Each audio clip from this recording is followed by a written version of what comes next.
Hey, yo, it's me, Pops Van Marmalade, and you're watching the Comics-Related Madness Network. So come get some. CromCon. CromCon. More than meets the eye. Turn off all notifications.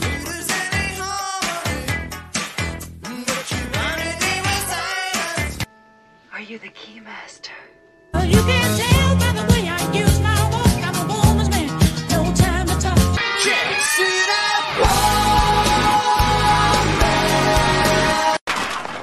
As if. Okay, hey guys, what's up? This is Christy, and we've got Hart Fisher on here, and I'm with my friend Phil.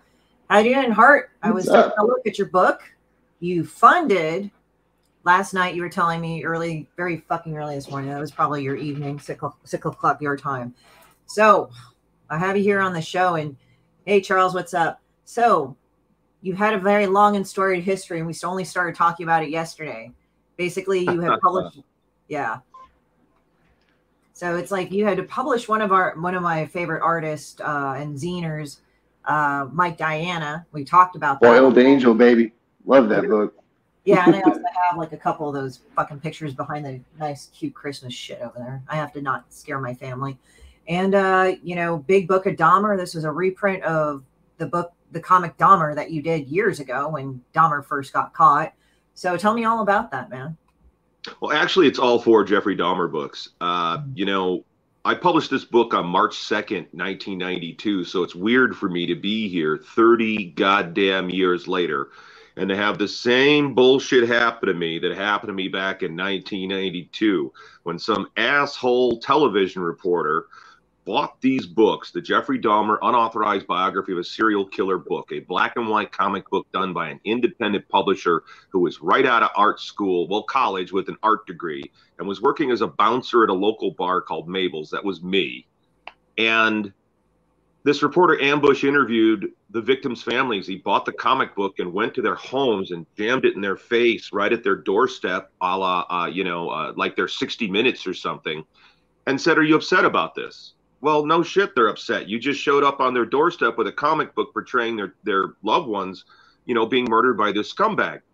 So that led to a whole media circus. And during this media circus, there was a protest march on my house. My work was banned. We were blacklisted. The second largest distributor in comic books, Capital, burned over 1,000 copies of the book rather than give it to their retailers. I had death threats. I had stalkers.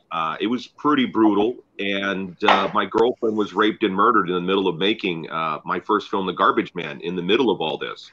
So I dealt with a whole shitstorm. And in order to finance, because I got sued by the victim's family, so in order to finance my defense, I had to do more Dahmer books. So I did 3 more books. I did Young Jeffrey Dahmer, Dahmer Zombie Squad.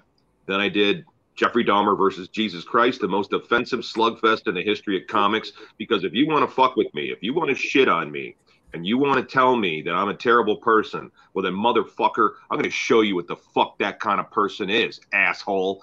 So for Janetta Robinson and Arch Murchison, if you assholes hadn't been such a big bunch of assholes manipulating the victim's family so you could get your ass on TV and look like you're a good guy, you know, 1990s virtue signaling. And if you didn't use these people, if Sally Jesse didn't use these people, if the mass media didn't use these people to make money, I would have never had to have done any more Dahmer books. Here we are 30 years later, and I'm sitting there and I'm like getting ready to finish my Build a Bull trade paperback, and bang, Netflix does a 10-episode series on Dahmer. And of course, they have to bring my books into it. And of course, they have to shit on them again. But to take matters worse, they altered my books. They photoshopped the cover of the original book, which is done by an amazing Russian artist, Eric Perukin, who was a professor I knew at the U of I, who did it under a pseudonym so he wouldn't get fired from work because of the politics. You guys think cancel culture is new. It isn't new. It's been around for many, many, many decades. It just keeps getting a new name and a different tool. You get it? So what they've done is they've outsourced censorship. The fascists have outsourced censorship to the corporations.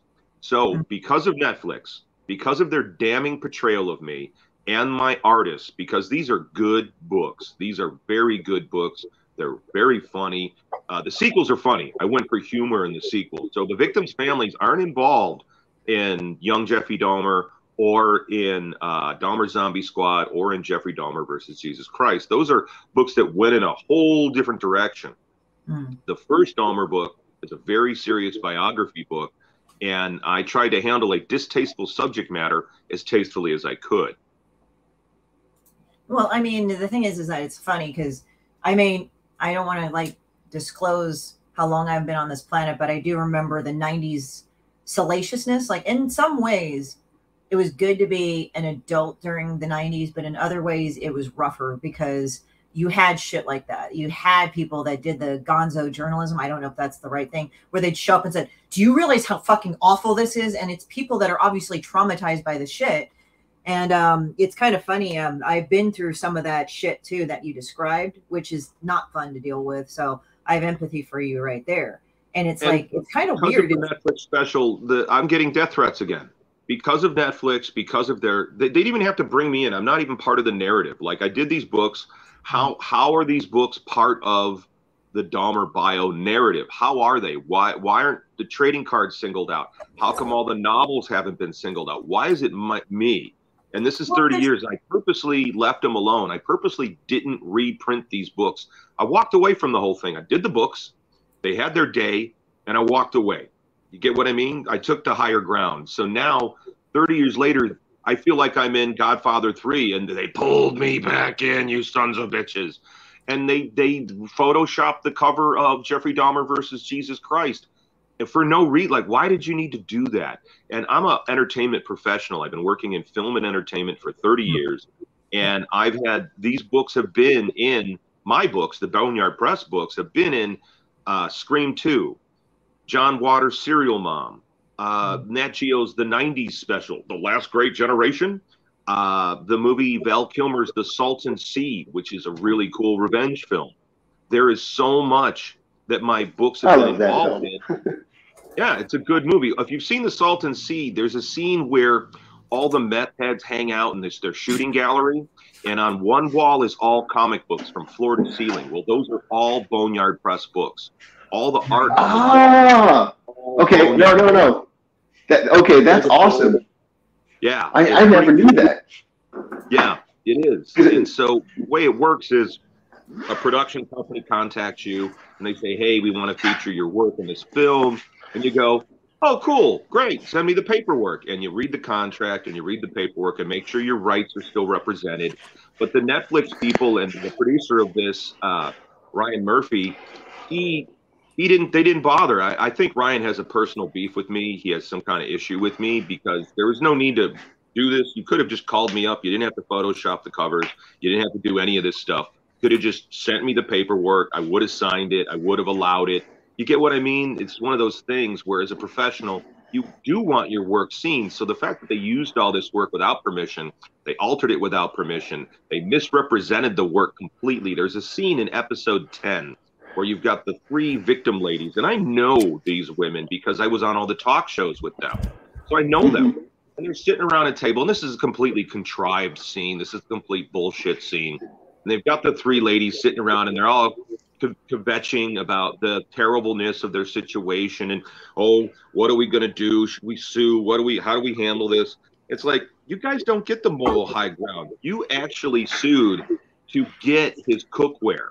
You actually sued the state to be able to get the acid vat that melted your children down, that melted your brother down, that melted your sister, or no, your you know what I mean? Like, the victims were all murdered by this man, and you wanted the implements of what he used to murder your loved one, and you want to sell it for profit, but you're going to sue me and say I'm a terrible person for making a 24-page black and white comic book?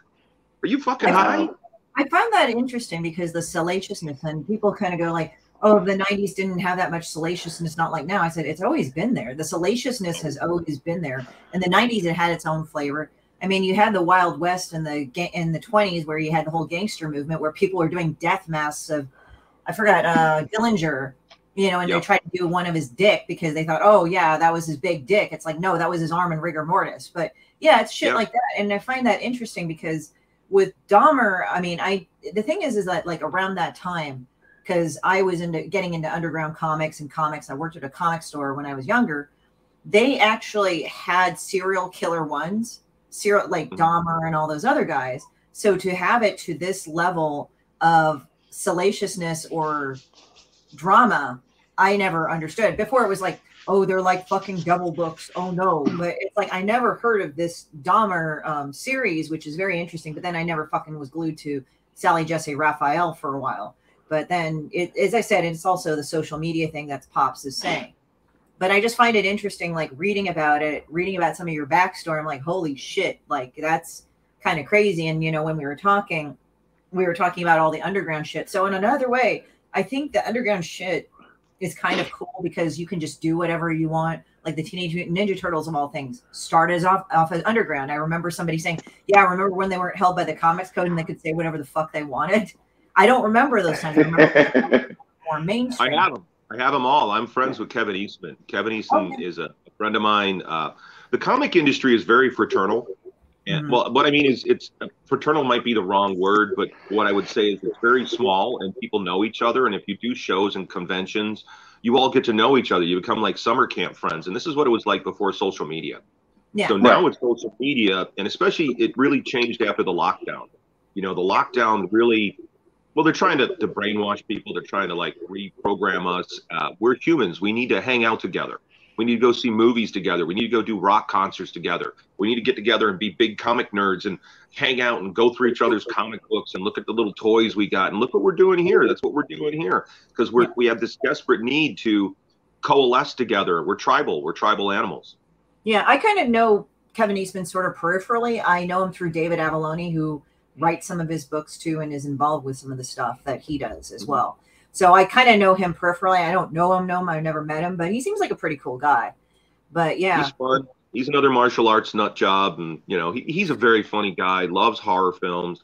Very fun. Lots of fun to hang out with him. Just he gave me some really good advice though, because him and Simon Bisley, their favorite drink when they get together would be vodka and Red Bull. And he said, "Hart, stay away from it because as much money as I made off the turtles, I think I spent almost all of it fixing my teeth." You know, rotted his teeth out.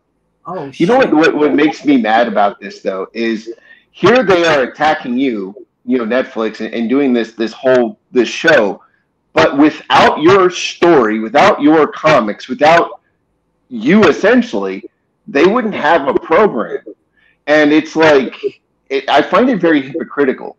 Like they're making the money off of the Dahmer situation. I mean, hell, they've got like 4 TV shows on Netflix about Dahmer at this point. Even the old Jeremy Renner movie, and it's you know. Well, so I with Carl Crew, the original Dahmer movie was done by a man named Carl Crew, and Carl ran the CIA bar, for the study of the abnormal arts in Burbank in Los Angeles, California. Actually, it was North Hollywood. It just closed down like a year ago. And Carl went through the same media circus I went through because they created this media circus and they kept it going so that they could make money. The whole idea was make money. Once upon a time, news programs were done as a public service, and that was part of how the television broadcasters got their license. And over time, they have lobbied their politicians, and they have gotten their politicians to change the law. So now news is no longer a public service. Now news is a profit-driven entity of what they do. And then you've got Operation Mockingbird, and you can see that the news is completely in lockstep. The mass media is completely in lockstep. And that's why I've been locked out. I mean, I just found out, you and I were talking about me being Facebook shadow banned. And you were saying, hey, I don't see any of your posts anywhere. And my friends and I have all been talking about this for about a year. Actually, I'm starting to now, like a little bit of it. So it's like, but it's not just you, like with me and Demon Bitch, they like kind of like, the thing is every time I get banned for some stupid bullshit, because I said I would hit Demon Bitch with a lead pipe, and then they said I was physically threatening somebody. I said, I'm threatening Demon Bitch, my own character, which was funny because I'm also the president of the Comic Art Professional Society, started by Sergio Aragonés. So in our next meeting, he said, Yeah, I'm running a Kickstarter. I kind of got shadow banned for that, and everybody thought that was really funny. But the thing is that I got restricted, but every time I got restricted, I made a lot more money. But yeah, I kind of recognize that if you have subject matter that's kind of questionable, they shadow ban it under certain keywords Well, or something. what they did is, I know I'm on a list. I've been very political throughout my life, and I've been very successful politically. One of the reasons I had to leave Los Angeles is I had stalkers based on my political activities in Los Angeles. I did a heart attack radio show. It was Heart Attack Radio. Brother, if you're not ready for the truth, you're in for a serious fucking heart attack. And what I mean political is all about how they're fucking us. Red state, blue state, doesn't matter. It's all how they're fucking us. So that was what that was about. And I was very successful in my political activities. I'm known for my ability to build teams. I've been flown to Japan and given lectures on team building and leadership. I have lectured at universities throughout Mexico, Tokyo. I've been all over the world as a spoken word performer. I run and operate American Horrors, the fastest growing horror television network you've never heard of. We had 8 million viewers last year. I am Billie Eilish's first director. And yet you've never heard about any of this in the mass media at all, because there's kind of a bit of a blacklist on me because of my outspokenness, because of my political beliefs about freedom and free speech, and about my ability to motivate people and get people excited. And so the day that Netflix, like 2 weeks before Netflix debuted their Dahmer thing, Facebook flagged me for a Dahmer meme I had shared 2 years previously. And I'm like, wait a minute, you're flagging me for a Dahmer meme that isn't nasty or anything. A Dahmer meme for the guy who did the Dahmer book 2 weeks before the Netflix special comes out and broadsides me completely. I was kind of angry. It ripped open a lot of wounds for me. And and then to see that I'm being thrown under the bus yet again, and then to find out that my work has been altered against my permission. The covers of the Dahmer versus Christ book, well, I drew that. That's my artwork that they altered. So it really, really affected me, and I got very angry. And hence, I put together this Indiegogo campaign. And I went with Indiegogo because I wanted to try out the platform, you know, and I had known Ethan Van Sciver since he first got into the business. And I figured, let's go over there. And I knew that Billy Tucci had done pretty well over there. And I'm like, I want to try this out. I want to see how this does. So let's do this with Dahmer over at Indiegogo and see what happens. And so I started getting this weird, like, I'm going, why isn't this getting any play? What's going on here? And I've experienced shadow banning before. And so I got out of their restriction. I got them to, like, my fans were going bananas about, hey, what the hell is wrong with you guys? And I'm very public about when Facebook does this, or, you know, have you guys been reading the Twitter files about their suppression of political beliefs? Pretty sickening. So I knew what was up, and then you and I were talking, and it's the day we announced the extension of our campaign. I extended the campaign a week because I've been moving. I had to move out of my property. I had to move my office. I had to move my house. And so I've been moving for about almost 2 weeks straight now. And like boxes and stuff. We already fucking killed a U-Haul.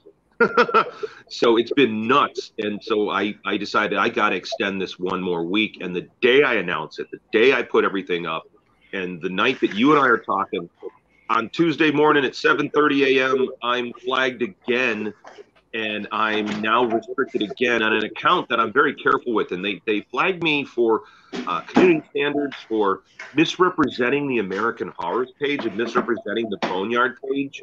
And I'm like, what the hell is that? What are you talking about, misrepresenting? I'm just sharing and posting about our campaign, and there's nothing. The worst word in it is damn.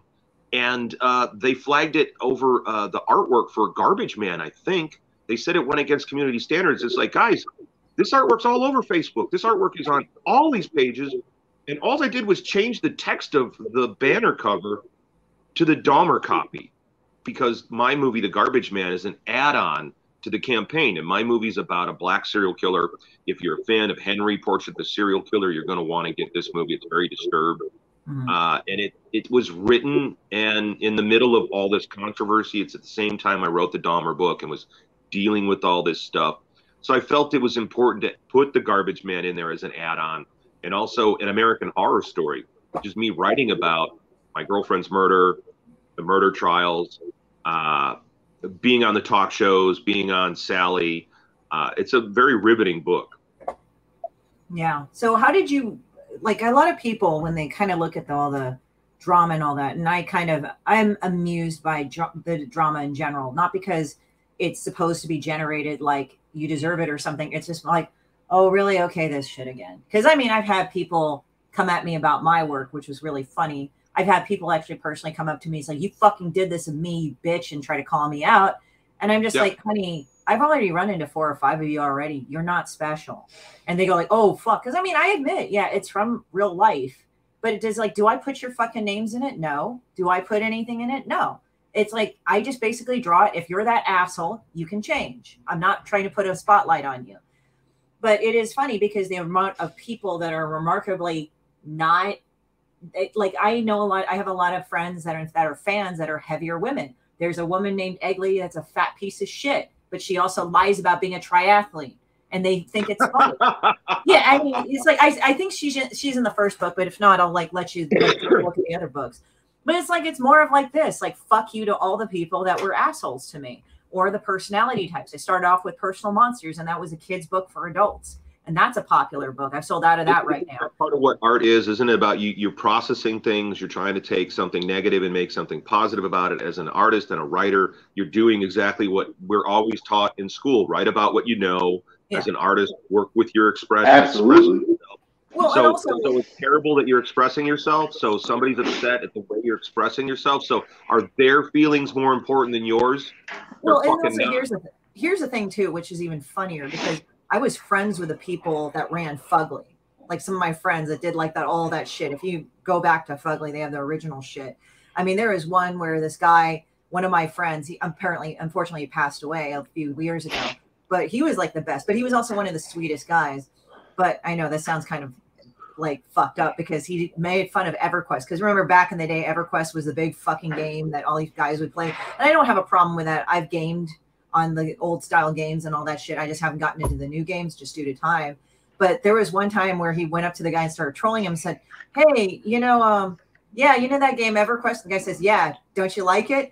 And he says, no, I didn't really like it. It was like a bunch of losers running around like a bunch of elves. And the guy had on him EverQuest 1975, and the guy got mad. Like, not angry, but mad. Like, fuck you! That's my game! Don't shit on it! Like, so it's like the shit people get angry over. But it's like this, as I'm circling back to that whole thing, I know circle back. But anyway, am I going back to this whole thing? How do you cope with that amount of stress? Like, dealing with your girlfriend, dealing with this shit, dealing with that shit, and dealing with bullshit that people brought into your life, and then all of a sudden people, because I've gotten this too, it's like, well, it seems to happen to you all the time. It's like, I'm writing about my fucking experiences, so it's okay for people to fuck with me. Fuck you. Like, how did you deal with it? How did you cope without fucking like going nuts or whatever? Because I mean, that some people have gone through crap like that or even lesser and just off themselves. And I'm not saying that to be I'm not saying that to be shitty. It's just that sometimes in a way, like you kind of have to laugh at it in a way to cope. That's how I've had to deal. Like, oh, really? You're pissed? Fuck you. I had a very violent childhood. Ooh. And I grew up in a violent neighborhood on the south side of Chicago. Oh, so almost all my friends, a great deal of my friends growing up were all being molested and sexually battered by people in their family. God damn. My friends used to get beat up in front of me by their dads. You ever seen your friend's dad punch him out with his fists in front of you? I have. That was normal for me. I had one friend's mother say to me one time, gee, Hart, you're not scared of Jimmy like all the other kids. And I looked at her and I went, Jimmy's not my dad. He's not going to hit me. And that was normal for me. I have a scar on my lip here. I have an electrical burn that I nearly died before I could even walk. I wasn't even a year old, and I tried to eat an electrical cord in my parents' bedroom. My mom had her heating pad plugged into an extension cord. I picked it up and tried to eat it, and it zapped off half my mouth. So I rode the lightning before I could walk. Damn. You get what I mean? Yeah. And I had to have 2 different surgeries on my face to be able to have a mouth like everybody else. So for me, picture day at school was difficult. The surgeries were quite painful, and the first one that I remember, they I don't know why they did this, but there was a mirror above my face, and I was watching them cut me up. So I've had an extraordinarily interesting and difficult life. I saw my father blown up in a boat, nearly die when I was like 6. It traumatized my little brother. Growing up in Chicago, stabbings, shootings, beatings, you name it, it was there. Yeah. And then going to college, that was interesting. And I got into the martial arts, and I got into Taekwondo, and I trained in a special kind of military Taekwondo that was taught to me from a member of the Korean Army demonstration team from South Korea.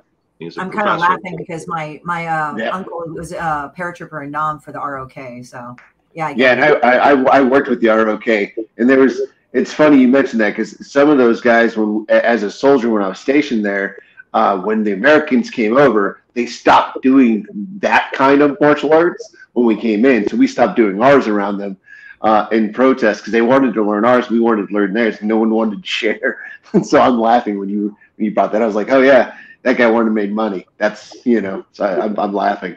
As a lifetime martial artist, as a guy, I love the martial arts. And one of the great things we have in our age is a lot of the techniques we get to learn now and get to train with each other is stuff that you would have been murdered for showing somebody else outside of your school, these techniques. And I was lucky enough to go to Los Angeles and train with the fantastic Bokorchevichian and Judo Gene the Bell.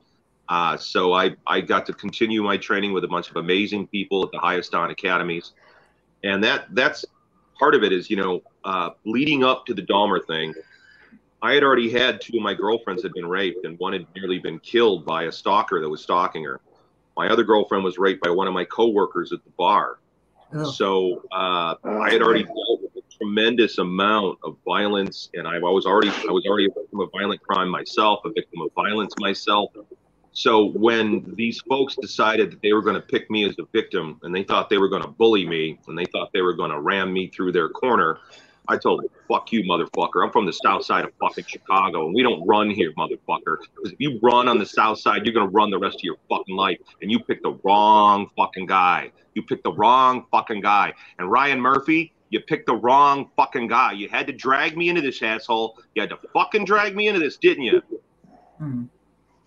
Yeah. So who is no need to drag me into this. There was no need to bring up the Dahmer book in this. There was no necessary need for the story, the narration. And then here's the question: if you're going to drag me into your Netflix special, your 10-episode, your nearly 10-hour show that's going to demonize me, you're going to sensationalize the crime, you're going to exploit the crime, you're going to make a shit ton of money on the crime. Do the victims' families make any money off this? Fuck no. They weren't even talked to or consulted at all. So no, they're the monkeys in the cage flinging the dung. That's what they are. And they're projecting. They're doing the thing that they're projecting upon a person like myself. And so now I'm back in publishing.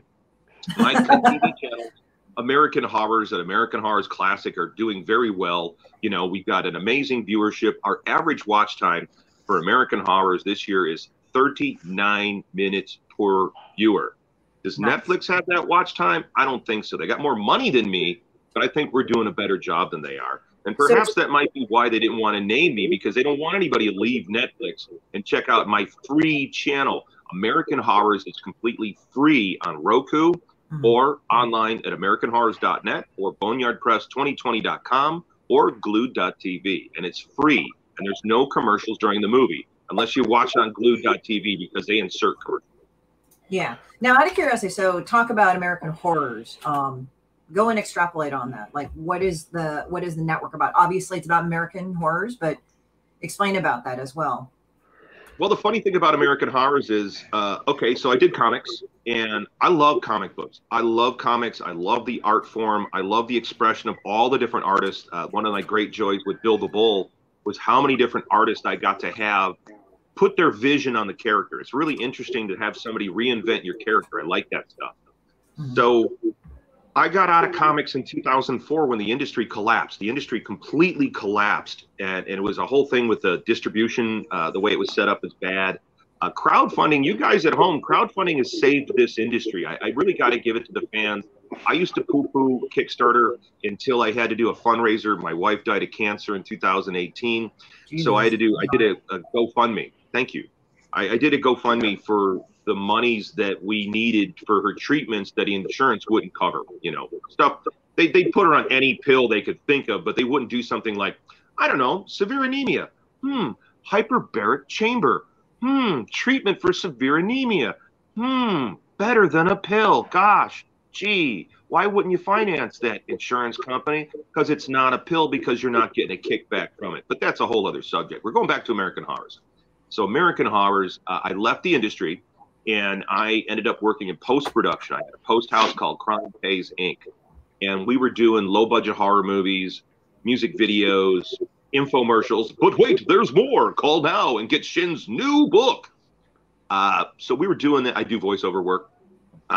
So we were doing that. We were editing, and I was working in adult films. I was directing and creating an adult. Oh, whoops, I just lost my light. There we go. Back up. There we go. So we were working in this industry, and a friend of mine had gotten a deal to do a cooking show for a new set of satellite channels. This is like 2008.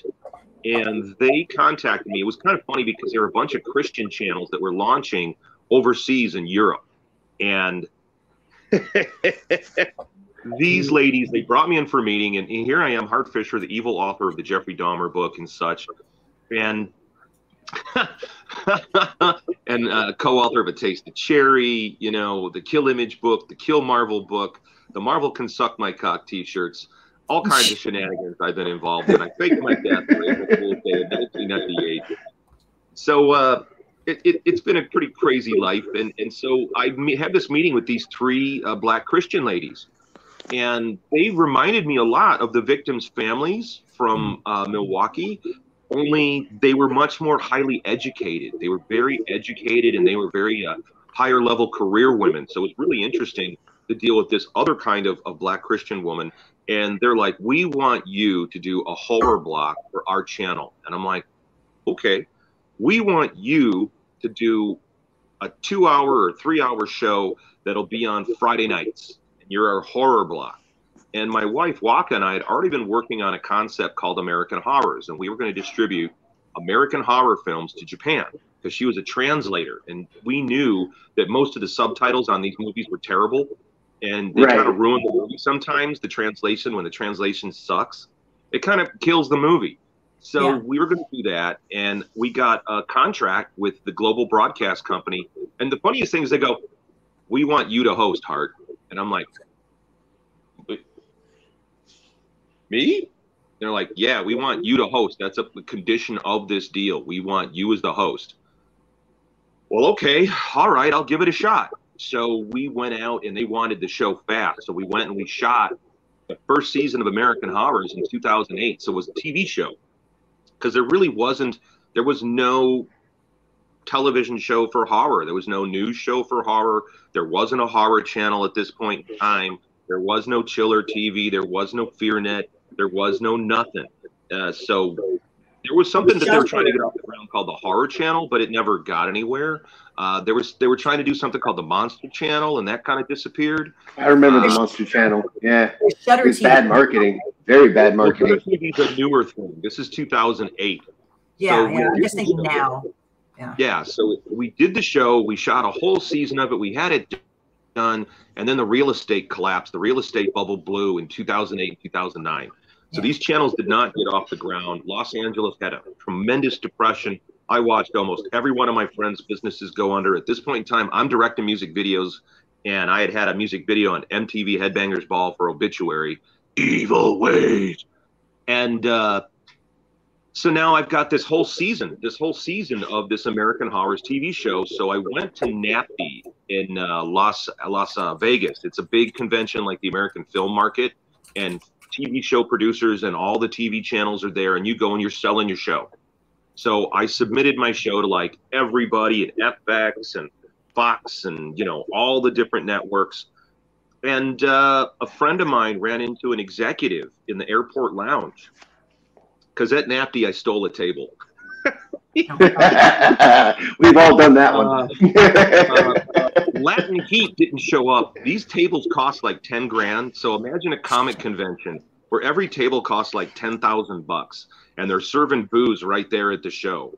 So I show up and I'm in my suit and tie and I got my briefcase and I'm walking around and I'm looking and I'm talking to people and I notice there's nobody at the Latin Heat booth. It's empty. So I went over to the Latin Heat booth, put my briefcase down, took Latin Heat down, put up all my sales materials, and I took over the booth. You bogarted it. Fuck it. You know, because yeah, so I took over the booth, and the guys across from me were a group called Film Chest, and they do a ton of like old John Wayne movies, and they had a huge movie collection. So they're across from me, and the security people are going around and they're checking. The dude's got his clipboard, and he's walking over, and they're all betting on whether I'm getting kicked out now. They're all taking bets. Is he getting kicked out now? And they're all handing money back and forth over who's, you know, got what. And the security guy comes walking right down. And I'm like, hey, how's it going, man? You having a good show? He's like, yeah, I'm having fun. I'm like, I can't believe they serve alcohol here. This is great. He's like, yeah. And I'm like, hey, have a great show. And he's like, have a great show. And that's it. A lot of places don't give a fuck, really. The booth's already paid for, so they don't give a shit. As long as like, you're not stealing I'll move. And you know, I had a booth at a Fango show in Los Angeles, and I was at an empty table talking to somebody, and it turned out it was Bruce Campbell's table. So Bruce comes up to do his signing, and he's like, I believe that's my table. And I'm like, well, I guess it is. I'm sorry, let me move. Get up and leave. Well, okay, so your story reminds me a lot of, again, we talk about this a lot, Bernard Kriegston, the guy that did the first comic book or comic strip about revealing what happened in Nazi Germany, because Hollywood at the time were shutting down all the anti-Nazi stuff about the Holocaust and all that. In fact, they even went over to the Cannes Film Festival and shut down a documentary that called The White Snow. And, you know, it's a horrible documentary. And they were trying to ban this guy for years. And then all of a sudden, as people wanted to know and learn and how do we stop evils like this, all of a sudden he becomes like this huge rock star in the comics. And I find it interesting that, you know, again, comics is like probably the most punk rock medium, because here you are doing your, you know, exposing what Dahmer did to the mass public, and then they attack you for it, and then they turn around and make movies about the same shit that you drew, wrote, and inked. Like, it's mind-blowing to me that still goes on in Hollywood. That's the thing that fucking gets me. Okay, so you do a thing about a serial killer, right? Like, not anybody. Like, remember, like, the thing about Bundy that Zac Efron was in and everything. And then you had, you know, Dahmer, all that. And then they were like, people are coming back saying, I can't believe that was such a gross fucking show. It's like, Charles Manson Helter Skelter that was on all the television channels in the 70s. Helter Skelter. The thing what gets me is that, like, especially, I forgot the one that they did of Ted Bundy that Zac Efron was in. It's like something silent. It was a recent one. And like all these people were coming up and said, like, it's never okay to okay his behavior. It's like, you dumb fucks. This was after the perception of his girlfriend, because he actually treated his girlfriend nice when he was doing horrible things to women. So this is from her perspective. This isn't like, oh, I'm making it nice. It's like, okay, how come he was okay with me, but all the other women, he fucking felt like he had to do it. So it's exploring that. And with Dahmer, why do we have all these movies glorifying war? Why do we have all these movies that glorify blowing people to bits and bombing people and blowing people up and shooting them in the legs and shooting them in the guts and torturing people? Why is this presented as something good? Why do people go, oh, well, you know, it's all right if he swatted him for this reason, but if that guy's a dick, it's not right. It's okay to swat the dick, but it's not okay to swat the good guy. Hey, guys, it's wrong to swat anybody. It's wrong. Or the notion of, okay, I had a woman attack me here in Wisconsin. I was at a party and a woman didn't like that I had directed adult films. And I'm in a private conversation with somebody, and this woman came up and started yelling at me, and I made a couple jokes. So she physically attacked me and started punching me and hitting me. And I was talking about this with somebody, and I had to restrain this woman to keep her from she was about to start punching me in the face. And I had to restrain this woman. And some of the men came to attack me, and I had to handle them. So when I was talking about this with the person who threw the party, and I'm like, you didn't have security at this giant party, and everybody's drunk, and you got everybody drunk, and you're yelling at me about this issue. And I'm like, I didn't sue you. I could have, but I didn't. This all happened on your property. And he goes, well, you should have just let that woman beat you up because you're a big guy. And I'm like, what? He goes, yeah, you're a big guy. You should just let her beat you up. What the fuck does that mean? That's insane. There's nothing in the law that says it's okay for a little dog to bite a big dog because the little dog's little. That's bullshit. That is not in the law. Life doesn't work that way. So the notion that, let's say you're in a relationship and you feel it's okay as a woman to hit a man because he's bigger than you, that's bullshit. It's utter bullshit. You shouldn't be hitting anybody. You should be hitting nobody unless you're in the dojo and you got gloves on or in the boxing rig. You shouldn't be hitting nobody. Get what I mean? Right. Assault is assault. Assault is assault. It's like now, it's like now, it's like there are actual, like, it, unfortunately, it's like, it kind of sucks. Like, from what I've seen of guys as well, because I have a lot of guy friends as well. You know, I had a lot of guy friends before I had a lot of girlfriends. It was just like, you know, sometimes like the men would be exposed to shit that if in a woman's place, it would be mentally abusive. And I've seen, and unfortunately, I've been through a relationship like that with a guy. And the thing is that, you know, after you've been through it and after you've processed it, you can see it where it happens. It's not like I'm hyper vigilant and being like, oh, that person, but it's like you could tell because you've been through it. And sometimes with some of the guys that I've known that have been through that, they'll pass it off as no big deal, but you see the damage. I mean, no, women, it's a big deal. It's upsetting. Believe me, after my wife's death, I found myself in a new town. I'm out here in Lake Geneva, Wisconsin. Yeah. And I really like it. You know, I got away from LA to get my wife who had illnesses. Wanted to get her someplace healthier without the same kind of crime rate as LA. Yeah. The place I lived in Los Angeles was super violent. Again, that's where Billie Eilish grew up next door to me and her brother Finney. And that's where we launched American Horrors. We launched American Horrors out of the house next door to Phineas and Billy. Oh, that's funny.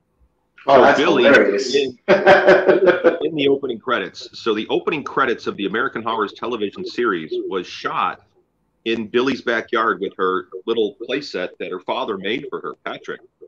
And I knew them. I knew the family. You know, it was a violent neighborhood. So I was a bouncer and a security dude. So I always had my eyes open, and people were getting shot and stabbed all the time. A teenage boy was stabbed up by some other boys on a Sunday afternoon, half a block from my house, actually within eye line of my house while I was reading the Sunday paper on my porch. Jesus Christ. So this is a very violent area. And people wonder why I hate LA with a fiery passion. Oh, it's not that it's LA. I had the same shit in Chicago. So it's not that. You know, part of the reason I moved to Lake Geneva was so that my wife could walk the dog without fear for her life. We had a pit bull. We had a big old pit bull. So out here, after her death, I've been sexually assaulted and battered in the bar more than once by women. I was in a bar, and this woman starts talking to me across the bar, and she was drunk and walked over and grabbed me by my testicles, like just grabbed me, and it fucking hurt. It fucking hurt. And I'm like, what the fuck? Get off me. Get off me. And she's got him, and it fucking hurts. And I'm like, get off me. And there's other men standing around me, and there's the bartender who's a man, and no one knows what the fuck to do. And she's going, what? You too cool for school? I said, get off me. Get off me. Let me go. Get the fuck off me. And I'm twice her size. I'm a martial artist. But if I haul off and I crack this person, who's going to get grabbed? Who are the police going to grab? They're going to grab me. So I finally get her off me. And she's like, oh, you think you're all that in a bag of chips? I'm like, get away from me. Just get away from me. And that has happened to me several times from women here at the bars in Lake Geneva. That never happened to me in LA. I never had a woman do that to me in Los Angeles. But it's happened to me several times here in LA, and they were all grown women. They weren't fucking 25-year-old drunkies. These are women in their 40s and 50s who did this. It's fucking crazy. Yeah, and again, it's like weird because it's like, you know, as I said, abuse is never good in any level. That's why I think it's funny because sometimes everybody's like, well, abuse is bad no matter what, but then they'll favor one side or another. And this is what I've noticed, actually, having been through that, having been stalked, having been going through that. It's funny how the people that go against it, they're like, well, you should do all this thing the most. But then when you say, hey, I'm seeing this is a sign to me that this is abuse.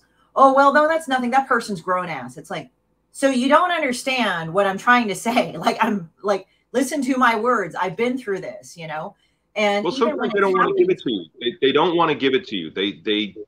You're not good enough. They don't want to give you that caveat. They don't want to, like, okay, for myself, I was damned as being insensitive. And they would say stuff like, if only he lost a loved one, I guess you wouldn't write these terrible books. Well, you ignorant ass. I've been losing my loved ones since I was a child. I'm a victim of violence. So the fact that you're saying that shows your own ignorance. It also shows how little you actually give a fuck. And it shows how hard you need to virtue signal. Yeah. And I mean, like, the thing is that, like, when I had to deal with somebody that was harassing me, I won't go into details, but, Philip knows about that. So it's like, when this person started, I knew because it happened to me before. And when I started talking about it, I said, I think this guy's this person was starting to harass me online. Like, the language was beginning to get more and more vociferous. And I just simply was like, dude, this person's harassing me. Oh, well, just ignore it. Just let it go. It's like, no, because I know how this starts.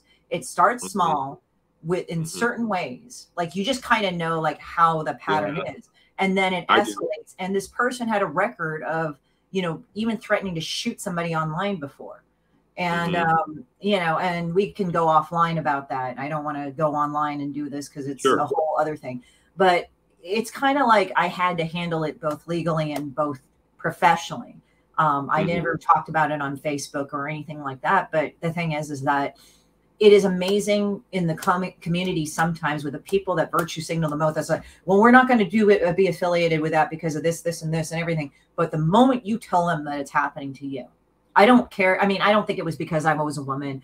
I don't think it's because, you're a guy in that sense. I mean, I'm not saying that you weren't, you weren't deintegrated because you were a guy because that woman grabbed you. I mean, that was obviously very fucking inappropriate. But I think it just is all across. Middle of the day, too. Middle of the day, middle of a bar. Total public space. Yeah. So it's just like, I think it's like people just don't want to deal with a reality to people that they know that are doing it to you and they know you. And it's like high drama to them. Like, they don't want to be bothered. It's like, dude, this is what's happening now. Like, when I've had to deal with people that were being abused and they said, well, this person, blah, blah, blah. I said, well, my phone's open to them. So if they happen to ask about me, my phone's always open. Well, I don't want to get involved. It's like, okay, dumbass. I'm just saying, if they bring me up, I am there for them. That's all you got to say, So going into a more positive direction, how does it feel like telling pretty much Hollywood to go fuck themselves and the comic fans backing your project, man? Because it seems that the Hollywood fuckery, they try to stop creators from doing their thing, and then fans turn around and say, no, this is what we want. This is what, I mean, how good does that feel for you right now to see your shit fully funded, man? The industry, this is my second successful campaign. I'm happy about that. My first campaign was with Kickstarter. It was my buildable omnibus, and I launched into that. My mother passed last year, and my condolences. It's been very difficult for me the last couple of years, losing my wife, losing my mother, losing my fucking dog. My dog died in my arms from like a country song. My best friend, one of my best friends, died of a heart attack, and the host of my most popular show, Groovy TV, during the lockdown because of practices of the lockdown. The lockdown killed a lot of my friends. I'm not talking about COVID. I'm talking about our government's policies and how they handled things, including my own mother. They delayed her emergency brain surgery by almost 3 months, and she didn't get proper aftercare. And I actually saved her life once during that particular summer after her surgery. So it's been pretty crazy. So feel good. It's been weird. I could feel my mom smiling. I feel her smiling because Buildable was what I drew in like high school and stuff. And doing the Dahmer book, everybody wanted me to. Everybody wanted me to reprint it, and as far as like telling Hollywood, fuck you, when you're in the business, and it's a funny story about that. I met with Will Ferrell, was going to get into his production company, was interested in horror films. And when we were about to launch the American Horrors television channel, because the TV deal, you know, it didn't go all the way through. The channels didn't get launched, but I still had the series. And we made a deal in 2011 with billionaire Alki David to launch the American Horrors television channel. And so we did. We launched the channel on October 2nd on Film On, which was kind of like a European version of Hulu. And we were off to the races from then because it was do what you want. We had full creative freedom. And actually, Alki had recruited me. I didn't sell Alki. Alki sold me. So Alki and I started hanging out, and I learned a lot being able to surf in the wake of a billionaire, a real honest-to-God billionaire. And I learned so much about the business. I learned so much about how people handle, and I hung out with a lot of like billionaires and you know, I know a ton of rock stars and movie people in LA and martial arts stars. And so you see how fame affects people. And the thing about Hollywood that you have to remember, guys, ladies and gentlemen, is if you're going to get $5 million to make your vision, is that your money? Or did somebody give you that fucking money to make that fucking movie? So if someone gives you $5 million, you better give them the courtesy of considering their fucking opinion, because they gave you $5 million, and you weren't going to do shit until someone gave you that $5 million. So you do, as an artist, have a certain responsibility to your financiers. And in Hollywood, right, the more money, the more people are concerned you're not going to make it back, especially now. So it's not that I said fuck you to Hollywood. It's like I got to do my own thing. I can't exist under their thumb. So I had this meeting at Will Ferrell's production company, and I was brought there by the producer of the Equalizer movies. Have you seen the Denzel Washington Equalizer films? Yeah. Yes. All right. So this is the producer who had the rights and made those films happen. And they wanted to bring me in to write and direct a horror film for them. And I had my first meeting with them, and I didn't like the fact that, okay, I'm the fucking black belt here, motherfucker. I break the fucking boards. You don't break the fucking boards. I break the fucking boards. I'm the one that trained years to break these fucking boards. Now, if I listen to your dumb monkey ass, I'm going to fuck my hands up or my feet up or my head up, because you're going to tell me how to break these boards wrong, and I'm going to fuck myself up. So I'm in the meeting, and they're trying to tell me, the king of horror, the guy who knows horror better than them, that's been working in horror since 1991, who's been a horror fanatic since I was in fucking 6 years old. So this meeting set my teeth on edge because they were trying to tell me what's going to work. And this is right before the Twilight movies came out, and they're going, oh yeah, vampires are dead. Nobody likes vampires anymore. Or they were going, oh, zombies are over. Nobody likes zombies anymore. And I'm just like, oh God, you guys know what you're talking about. So in the meeting, I said, look, I've got scripts, I've got directors, I can produce a film for you guys, but I can't write, direct, and edit a film for you right now. I'm launching the American Horrors television channel. And I said this in the meeting. I said, frankly, launching a television network that I own, that's on every day, all day, is far more important than just one movie. Well, jaws hit chests, and people couldn't believe what I just said. And the producer of the Equalizer guy, he just looked at me like he wanted to murder me. Wow.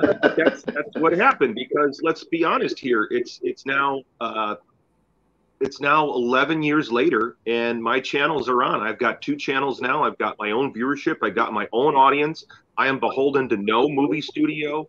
Why? Okay, riddle me this, Batman. Why don't you guys tell me, how come there has not been one single article about a free television channel that doesn't have commercials during the movies, that plays the movies that you write about in your magazine? How come there's been no big article in Fango, Rue Morgue, Bloody Disgusting, blah, blah, blah? You name the magazine, Scream Magazine. How come there has never been anything about American horrors on there? It's free. About the launch of the American Horrors Classic channel, the fact that Billie Eilish is on there. We did a whole special on the making of the video with exclusive footage of Billie as a kid with her father. She's in a music video I directed where she plays Death. And how come none of that's in the media? So, ladies and gentlemen, I ask you, why is that? Gee whiz. I don't know.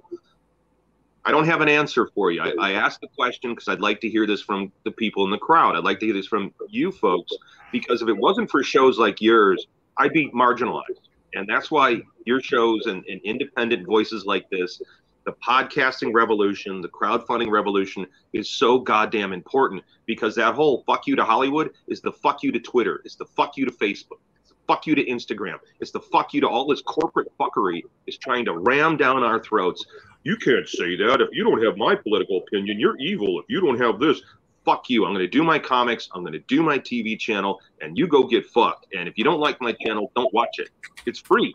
See, no one's making you. You're not paying for it. It's free. Yeah, I mean, it's funny because like whenever Facebook restricts me or any of them, I just start laughing, because actually that's when my Kickstarter usually funds, or I get a fuck ton of money, which is hilarious. Because it's funny because I think like the community of that I have gets really fucking pissed off. And then they go like, no, fuck these assholes. We're going to up our pledges, or we're going to tell other people. So it's like, I've like grown up. I think I've grown to about 200 backers so far. That's awesome. That's fantastic. Wow. Really good. Yeah. This is like the 5th Kickstarter. I failed on the first one, learned what I needed to learn, and ran 4 successful Kickstarters on Demon Bitch. So there you go. Like people like the character. I mean, it's funny because it's like this nasty... I like the character. I was reading the book. I think it's funny. The artwork is good. The artwork actually reminds me a lot of like something I'd see, the animation of like, did you ever watch the TV network Viceland? And they had party stories, and they were all watch that. I've had my yes. I haven't yet, because like the ones that they've compared my artwork to is like All Real Monsters most of the time, but I never really watched the show. I'm kind of familiar with what it is, but I don't watch the show. There's other people, I think, I forgot what other shows that they've recommended, but go on about that. I really want to hear about Viceland. Or is that what it's called? Vice Party Story. Well, you know, it's Vice. Vice is the TV network. It used to be, you know, once upon a time, Vice used to be a very, very good investigative journalistic effort, and they were fantastic. Then they got co-opted by the Man. Then they got bought out, and now they're just another one of those corporate media, Operation Mockingbird, social engineering channels. But every once in a while, you'll get something really interesting, like when they had Michael Wheeler doing this investigative journalism show that was really fantastic. It's too bad that guy passed. Anyway, God, I probably got his name wrong. The guy who played Omar on The Wire, I probably got that actor's name totally wrong. But anyway, your artwork and this I think it was called like Party Stories or Party Something, and celebrities would tell their funniest party story. And most of the stories were pretty lame. But some of the animation was really, really good. And your art reminds me, because I like lots of different art styles, you know, and so your work has a real dynamic energy to it.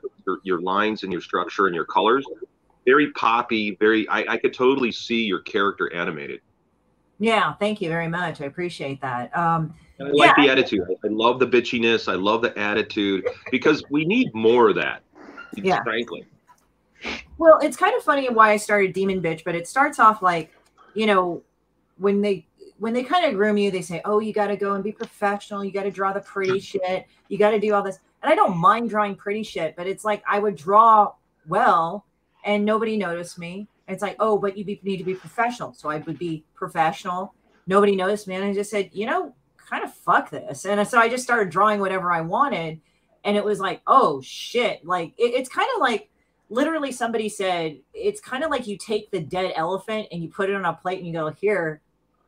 And I think it was like also I was gaining disapproval from day one a lot of the time. Like it would be disapproval, like, oh, you're so smart and talented, but we're never buying your shit. Like, okay, well, thank you. So I'm just like, okay. So I just drew whatever the fuck I wanted and people loved it. I mean, it was like weird. The very same people that said, no idea the Dahmer book was going to blow up. What? I had no clue the Dahmer book was going to blow up like this. I had no idea. It wasn't planned. It wasn't anything. I just did a book that I thought would be interesting. That's it. I did a book I thought would be interesting. Kill Image. I grew up reading Mad Magazine and Cracked and Crazy, and I love Monty Python and Mel Brooks and Saturday Night Live and In Living Color, all the sketch comedy stuff. So that's part of what I see in your work, and it's part of why I did Dahmer versus Christ. Part of why I did Kill Image. When I did Kill Image, where I had an independent comic publisher, Murder, Rob Liefeld, Todd McFarlane, and Jim Lee for stealing his market share. And the artist, this wasn't written into the book, but the artist who drew it, Duncan, Joseph Duncan, he drew the character as me. So he drew the character as me.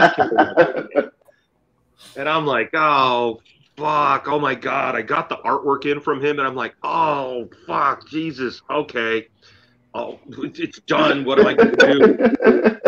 Oh, that's funny. That's funny. I'm sorry. Sometimes, you know, as an artist that works with other writers occasionally from time to time, like, I'm sorry, man, that's a good joke. I'm going to rib someone like that one day. I'm going to put them as in the background just getting hit by a bus or something. That's funny. Well, I'm sorry. The main guy running around killing everybody. Rob Liefeld, him and his wife were scared.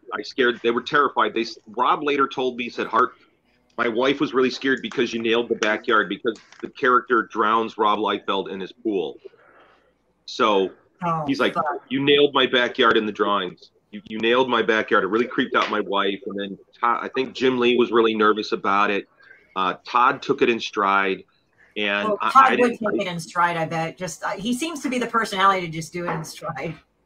I didn't care, you know. And the funny thing is I could say this now. There's a thing coming out. The Louisiana State University is putting out a retrospective on Todd McFarlane, and they're going to be reprinting my interview with Todd from Hero Illustrated, because I know all these guys. You know, I interviewed Rob Liefeld, a long 3-hour interview for Comics Journal, and I would meet these guys at shows. And so when I did Kill Image and Kill Marvel, it was just meant to be fun. It was just meant to be funny, a spoof book, you know. And they got really upset. Marvel got really upset with me when I did Kill Marvel, and I'm like, guys, you thought Kill Image was funny, and I'm not even killing you guys. I'm killing your characters. Why are you getting so upset? Why is everybody getting so butthurt here? And because the characters are their meat. That's like their holy idol grail. Like, even though Image has that, like, with their characters, but it's more the artists that are more artists and creators that are more recognized, I've noticed, in general. Yeah. It kind of reminds me of, like, the Robert Crumb lawsuit that happened, I think, in, like, the 60s or the 70s, when he used to, like, do those, like, Tijuana Bibles of Mickey and Minnie Mouse doing just pornographic stuff as a joke. Shit, yeah. And, like, Disney sued him, and he's just like, dude, it's making fun. It's a joke. It's whatever. And you can actually do that under parody. They're just I did it. No, guys, I did it. You've never seen Rectum or Rectum. Look it up. Rectum, R-E-C-T-U-M, Rectum, E-R-R-T-U-M. On Rectum or Rectum, we have the Mickey Mouse Donald Duck penis cover, where Mickey's standing there, and his penis is a big Donald Duck erection with a smile on his face. And oh my God. right? That to Disney's legal department. Is that how I spell it? Rectum, R-E-C-T-U-M, space E-R-R-E-C-T-U-M.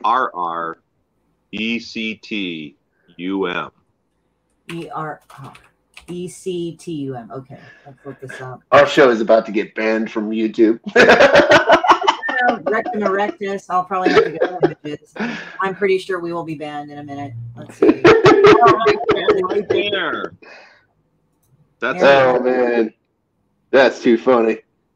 Oh, that's like crazy. I sent this to Disney's legal department. Is that a review? I've never seen that. You need to send me the link to this. I've never seen this writing about the Rectum or Rectum books. All right, I'll put it in the private chat. Right? Actually, I'll send it directly to you on Facebook. Oh, directly to you on Facebook. That's hilarious. So yeah, I sent that to Disney's legal department, and people had an idea of I was looking for trouble, and I'll put it in the thing too. I did a book on OJ, and OJ sued me, and I beat him in court too. Right, because you're doing parodies, and this is what I don't understand. We have freedom of press, we have, the freedom of speech, and fair use for the purposes. Listen, fair use for the purposes of social commentary. Right. Political commentary, satire, parody. These are all covered under the law. Okay. Yeah. Well, Jerry Falwell tried suing. It's like, yeah, remember Jerry Falwell and Jameson? He has to thank Jameson for his first time, and he got mad and he sued Harry Flint, and Harry Flint, nope, parody. Yep. Well, I worked for Hustler. Yeah. How was that like? The dude who was in charge of video production there tried to fuck me over, so it was an interesting experience. Well, that sucks. Well, there's a lot of people who don't want to pay you for your work. Yeah, I know.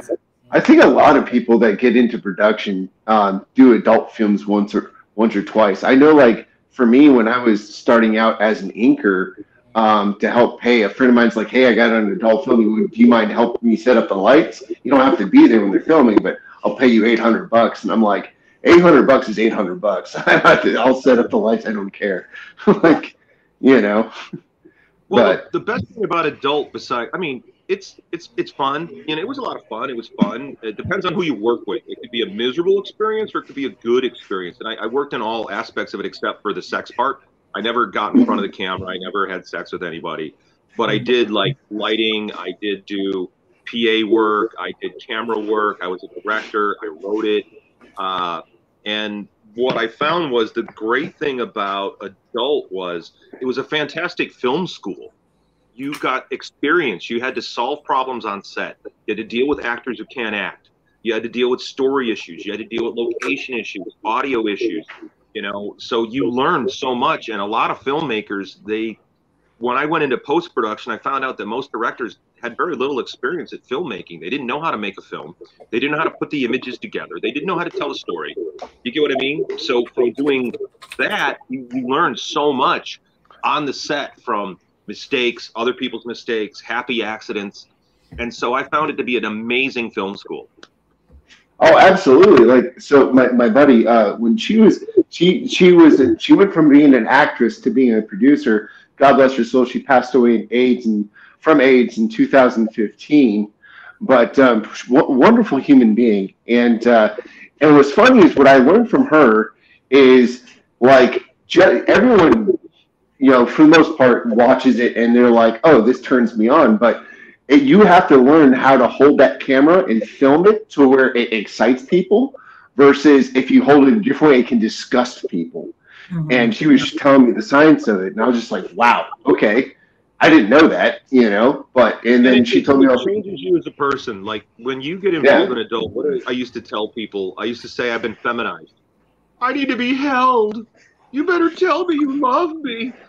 I no longer, it changed me as a boy. You're like, men are normally expected to be, like, ready to go at a moment's notice. We're just expected to perform. We're just supposed to make our erection happen. We're supposed to always want it, right? That's the myth that we're sold.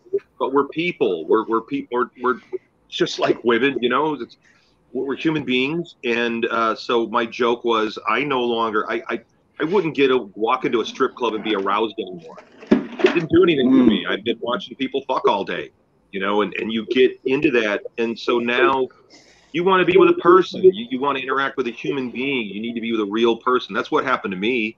So I found that it actually made me a better guy. It made me a better person. It made me more sensitive to being with the human, to being held, to being touched. It made me a better lover too, I think, because I was more sensitive to my partner. Mm-hmm. So going back to the Dahmer book. Speaking of that, hold on. Hey, help me. I need coffee. I'm on the air and I'm out of coffee. Help me.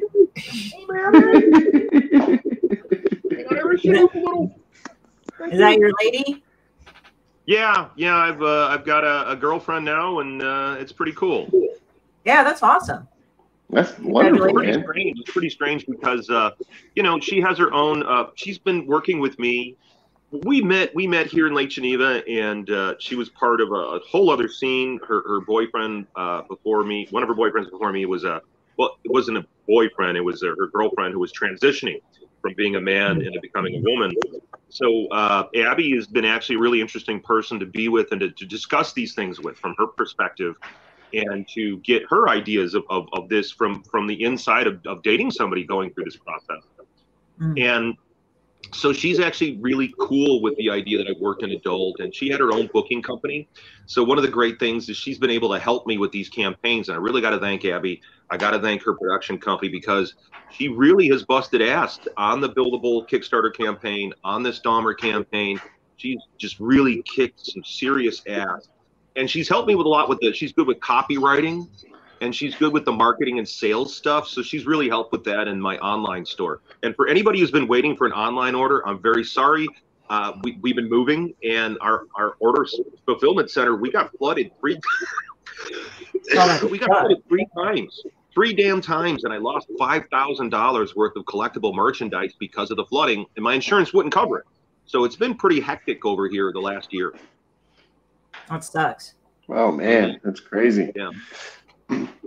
So now, back to creating the compilation of all your works for this book. When did you finally decide? You know what? Let's fucking just put it all together and throw it out. Like, was it like an instant thing, or was it one of those times where you're like, you woke up one morning and you started planning it out? I mean, because most artists and writers that I know, they don't really keep all the their old work. I certainly don't. I've deleted probably more art pages than most that I've talked to. On the computer? You saved them all on the computer? Do you draw on the computer? Yes, I do. Yes, I do. feel sorry for you. You don't have any original stuff. NFTs are bullshit. I don't do NFTs. Sell your digital collections the same way I can sell. Okay, you're not going to sell your digital collection for what I sold the shirt off my back for. Okay? Right. So I sold the Milwaukee's Best shirt that I wore in the 90s. I sold it to the fans. Because of the flooding, I was like, I've got all these collectibles, and if you believe in yourself, you can't grow your market unless you have product to sell. You can't get new readers unless you have a product for them to read. So I always overprinted. At Boneyard Press, like, okay, if you did a book for Boneyard, you would end up with a box of 250 books for you to promote. We didn't pay the best, but I made sure you could go out and earn. You had a box of fucking 250. What publisher gives you 200 books to sell? 100 books to sell? You tell me the publisher that does that. Oh, hell no. The last publisher I worked with, they just gave me like 20 for a book tour. I'm not joking. Yeah, no, man. And then I did conventions relentlessly, and I did them all over the country. I did them all over the world. And so I've hauled these books everywhere. And you keep your artwork because it's valuable. It's original artwork. I mean, don't you have a oil painting on the wall? I have paintings on the wall from my artists. A lot of the covers are on the walls of my house. You know what I mean? And I'm an artist. Absolutely. See, it's weird for me. I like do dual because I actually am a resident artist at the Hive Gallery in downtown LA. And I don't know if you're familiar with the Hive, but it's weird because I actually do have physical art. But did you know I lived in LA for 22 years? Well, sometimes people don't go to one place. So I know that. I actually had my work was sold at at Mocha. Oh, cool. Yeah. Oh, wow. Okay. Yeah. Do you know Luca Fisher? Huh? Do you know the artist Luca Fisher? Yes. He sounds familiar. Luca's a buddy of mine. Luca's one of my guys. Luca and I did a lot of work together. I did a lot of spoken word with him at his different art events. And Luca came out when he was just Luke Fisher before he really started. He's been doing a bit of transitioning himself. He kind of does I call it the Aunt Ruth look, the grandma kind of trans thing. And so Luca's been doing that and doing a lot of transgressive art, lots of transgressive different stuff, working with music. And so Luca's one of my dudes, or one of my people. If I get the pronoun right. You know, it's kind of funny because it's like weird because like, when you look at your cartoon, like for me, I do my comics primarily digital because it's just easier to edit and get it ready for print. But I also draw bad for your eyes. It's really it's bad actually for not your that eyes. bad. Like if you have a big enough monitor and you're just drawing like this, like I have a monitor tablet, so that's easier for me. And since here's the issue with the way your eyes work. Okay, what you're doing now is when I'm sitting here staring into this camera, I'm looking into a light source. All right. So I'm looking right into a light source. The source of light is beaming into my eyes. When you draw, you're looking at reflected light. The light is reflected off your page. It's a different kind of light, and it affects your eyes differently. Especially, they're finding out with LED lights, it affects your eyes differently. They're finding out that from people being on these phones all the time, it's causing your eye to elongate physically, and they're having lots of problems with eye issues. And they're not really telling the public this. Well, So I would recommend to everybody, be careful with your art on your tablets. Give your eyes a break. Make sure you give them a break, and don't. When I say break, don't go watch TV. No. I mean, that's with monitor tablet, but it's like this. If my shoulders get super antsy, then I have to get up and run around. But it's funny because, like, when you were talking about that, it's funny when you see like spikes in interest in your artwork and you're kind of looking at it. I've noticed that either gay women or trans women kind of hit that. And it was funny because I was on a queer panel for webcomics regarding that. And they know I'm not gay or trans or queer of any sort, but they just want me on there. And even they said, like, the woman's name was Tara. She's a trans woman. She was like going, well, you know, the pettiness is big in the gay community. And I'm like, she said it, not me. I think that part of it is your humor is really snarky. And I think that a lot of men have this desire to do trans. A lot of people do the grass is greener on the other side. And they think life's going to be easier if I was only this, if I was only that. And there's a certain kind of snarky, bitchy sense of humor that you can't get away with as a man, but you can get away with as a woman. You know what I mean? Yeah, I think that you definitely see that in like the whole RuPaul drag queen thing with that bigger flamboyant, you go girl, that affectation. And I think that your comic lends itself to that kind of attitude. Got my tude going, got my tude. You know what I mean? And your book is clever. Your book is clever. It's funny. It's fucking funny. I would recommend everybody check this out. And again, animation. I really think that this should be animated. You could do some good money. Yeah, I'll talk to you about that. I don't want to mention anything online out here at the moment, but we can talk offline about that. But sure. No, it's kind of funny. It's just like, so let me go play the video real quick. Hopefully it'll be loud enough, but I'll go play your Indiegogo campaign. He already funded, but throw money at this shit because fuck it, why not? Well, here's the thing, guys. I'm not going to add new cool stuff. We got the funding, so I'm going to throw up a whole signed package. We're going to release the Jeffrey Dahmer baby bibs. We're going to release, we've got a victim trading card set we're doing. Oh, fuck. That's great. Yeah, Jeffrey Dahmer, Bon Appetit. Oh, baby bibs. Man, I'm going to so oh, God. Bad guy Netflix. So it's 5 days left. Is that what it is? It's got 5 days left. I believe it ends on Sunday. I highly urge people to back this. I'm going to add a bunch of cool shit. Like after you and I do our interview, I've been moving so much. So there's stuff I wanted to add. We're about to add, okay, when you go to the campaign, there are 4 cover variations. And the cover variations of the trade paperback are the 4 original covers. So you've got the Dahmer Bio Classic, Young Jeffrey Dahmer, the Dahmer Zombie Squad, and Jeffrey Dahmer versus Jesus Christ wraparound cover. And then we've got a limited edition cover that there's only signed and limited to 50 by Andrew and Gabriel Mangum that are a father and son team. It's the first time they work together, and it's got colors by David Kemp. And I gotta say, they fucking knocked it out of the park. The cover looks fantastic. The book is good. It's all scanned into the computer. It's all ready to go. It's 154 pages. We have digital packages for people. The first perk tier, I believe, is like $35. That's pretty affordable.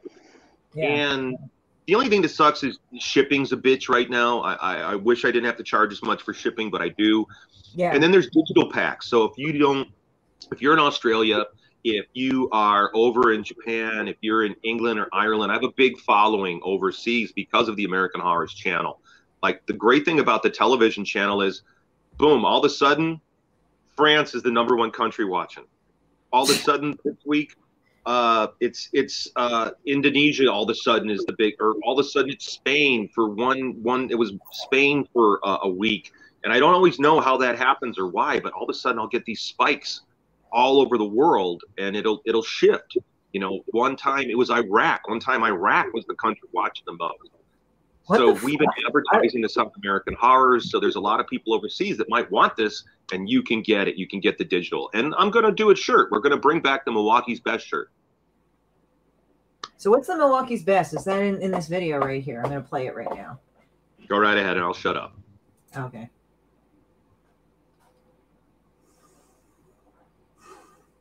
Oh, that one. How they fucking talked me into this, but I grabbed this goddamn shirt out of a box in my mom's fucking attic, and Jesus Christ, I look like a sausage link. In the underground lair of an upstart publisher, the saga of Jeffrey Dahmer unfolds in the pages of a not-so-comic book. It's something kicking around. I mean, you like the truth, you like different, something a little bit more fresh, a little bit more bloody. We've got some Outraged families of Dahmer's victims have successfully sued to block further publication of the strip. We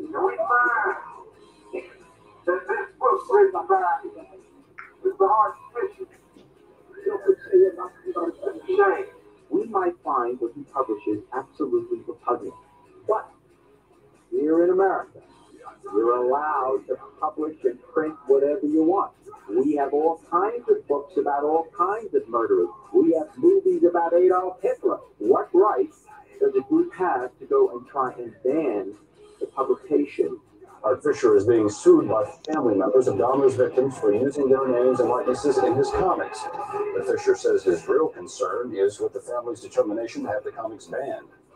Basically, the only reason they're here is so you can profit directly on their pain live while it happens right here. That's the only reason they're here. You walk in there for one reason. I'm not profiting. She's making thousands and thousands of dollars by you crying on TV, suffering on TV. I did a comic book about a killer. Yeah, the whole talk show industry is based on festering wounds. You take people, you exploit them right there. Did you try to sue over this? Yes, I did, and I lost with the First Amendment. I had that up to here. If it does bother her, Hart, what's the problem in apologizing? Well, the problem is this. Why don't you go out and create your own product? And write a book on what it's like to get black called the Caucasians who becomes the victim? Something like that.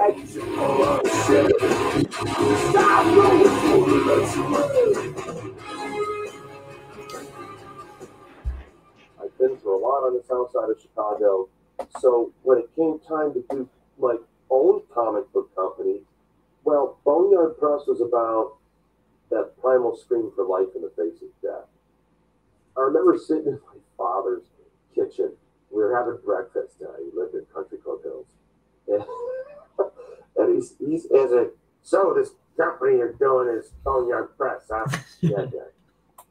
Dad, the Boneyard Creek in Champaign, right? Boneyard Creek. And I'm like, no, Dad, it means my back is against my grave, and I'm going forward, or I'm going to die. I'm going forward, or I'm going to die. That's where I'm coming from. This is what I'm doing.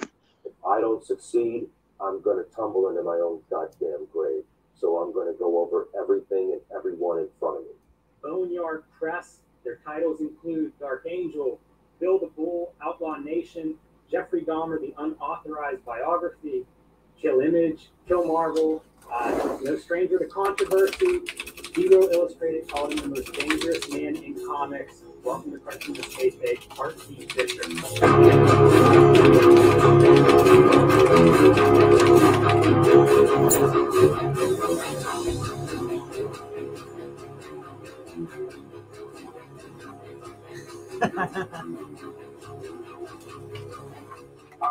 This fucking thing's a large. I mean, this thing's tighter than the last one. You guys think this looks better? Yeah, it doesn't show as much. It's black. You guys are high. It's a large. Slimming. What do you mean slimming?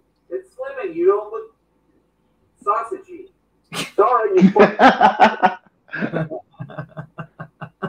You don't look sausagey. I bet that video was fun to like fucking shoot too.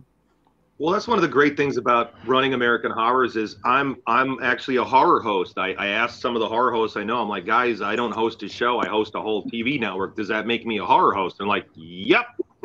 So I am the host of the American Horrors channel, and I get to do all these fun things because we believe in between the horror should be funny.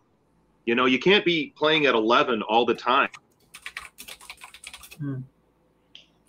Wow, awesome. Oh, he froze. He froze, dude. Let's give him a minute. Okay. Hold on. It might be his connection too. Oh yeah, Hart has a ghost. Hart has here? a ghost. I'm just letting you know. Am I back? He has a ghost. Yeah, you're back now. You're back. You're good. Yay. One of the problems with the old house, when we talked about the fact that I'm used to living in a haunted place, my old place that I just moved out of had all kinds of it. We always had a problem with internet. We had problems shooting, all kinds of weirdness. Both of the last places I lived at here in Lake Geneva have all been haunted, but the joke often is that I'm the one that's haunted. Oh, there you go. Did you guys like that little promo? It is a lot of fun to shoot those. We did that as part of the Buildable Kickstarter. There's been like a couple different like things, like a documentary on my life was happening for a while. There's a book about my life that's being written by Lance Poland. There's a lot of interesting stuff going on behind the scenes at American Horrors because we're filmmakers. The same way that comic book artists all hang out and draw. That's what we do, you know? Yeah. Oh, we've got to Right record on, some man. badass covers here. All right, I'll show him again. Okay, so we got I hate this shit. Okay, so there's a couple of them. So this is like the big guy right here. This is the omnibus right there, the big book of Dahmer right there. And then Scroll down a little bit to that limited edition cover. mid edition cover, where's that one? A little further down. It's where I've got other side. Oh, right here. I know how it's split. There you go. The main one. Go down a little bit. A little bit more. A little bit more. Keep going. Just keep. You'll recognize that it's me killing Jeffrey Dahmer. Oh, there we you go. Right? Like, So that's the limited edition cover by Andrew and Gabriel, who they really knocked it out of the park. And David did a great job on colors. In fact, because of this, I am going to be bringing him on for when I reprint the Kill Image and Kill Marvel book as a trade. Oh, fantastic. yeah, this is awesome right here. Like I just love the fuck. Like the thing is that I love fuck you art. I mean, people don't understand that. Like when I do artwork, it's more fuck you art. If I'm not laughing like a little shithead, then it's not great to me. So it's like, you know, like when I'm drawing Demon Bitch, you're saying it's funny and all that. It's like usually because I'm the one laughing while I'm doing this. Like, yeah, fuck you fucking bitch, like that. Did you ever watch AbFab? Did you ever watch Absolutely Fabulous from England? Yes, I have. I'm familiar with it. That, you know, I like that. Your humor's smart. It's not for idiots. Sure, it's bitchy, but that's the idea. It's Demon Bitch, right?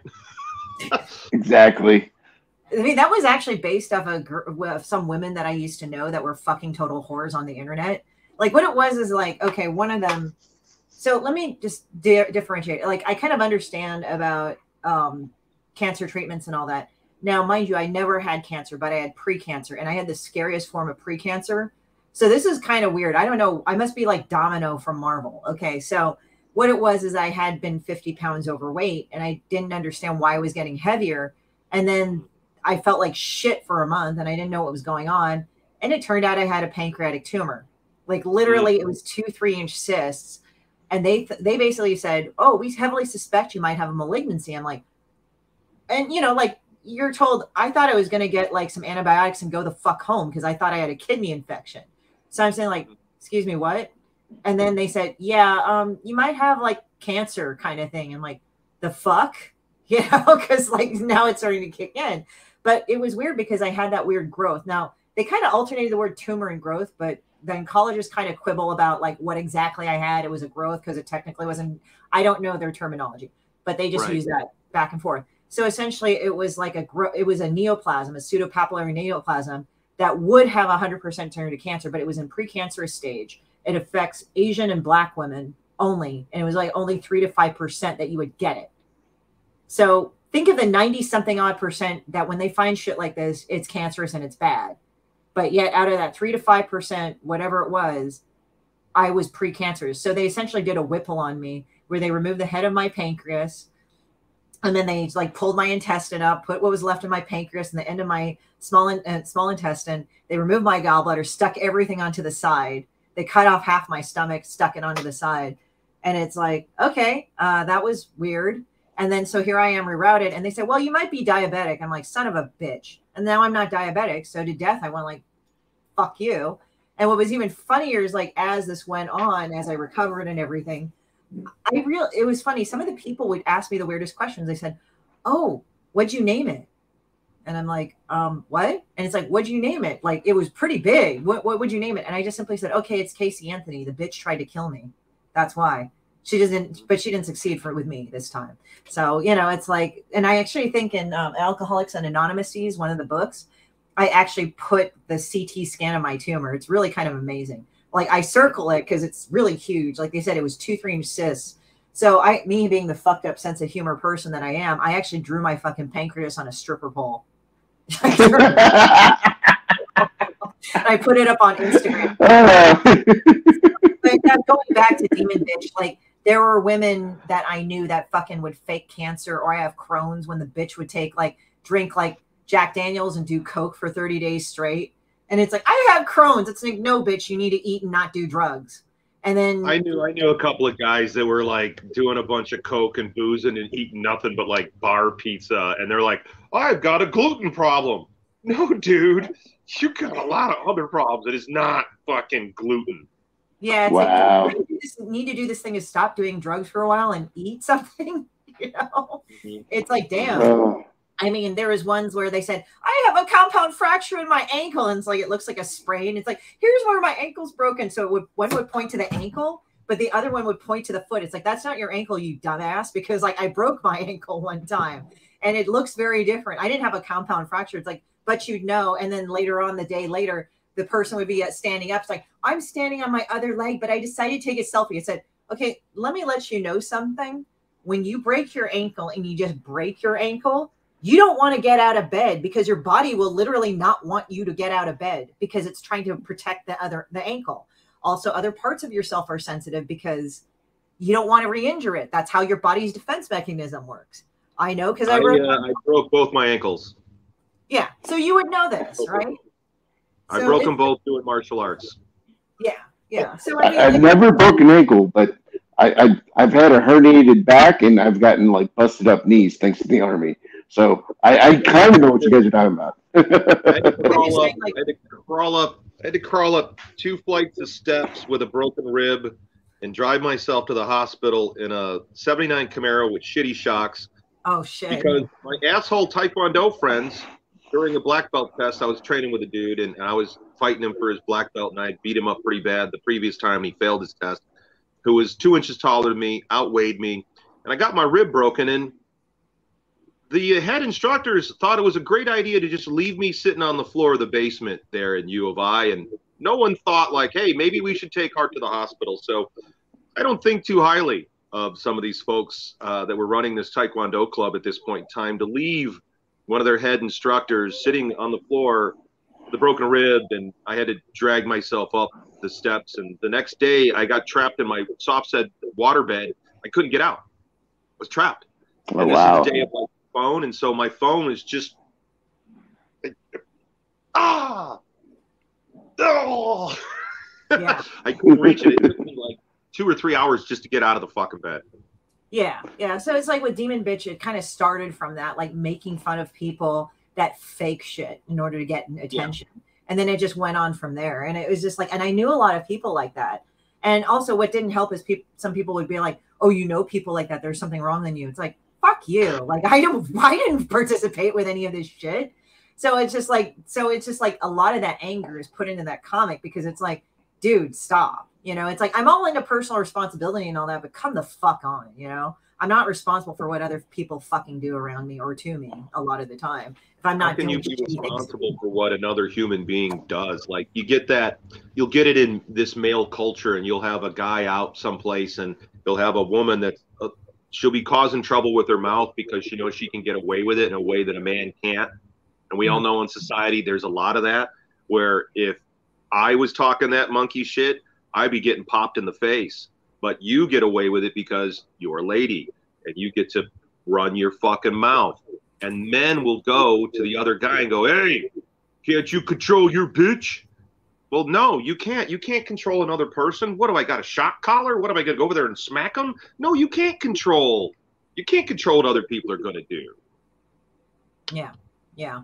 So yeah, I mean, it's just really funny. Like, so yeah, Demon Bitch kind of like came from that. It's like listening to people and dealing with people like that. It also was dealing with trauma too, or dealing with shitty people that you've had to deal with, because unfortunately during that time I had people blaming me for what people I knew did.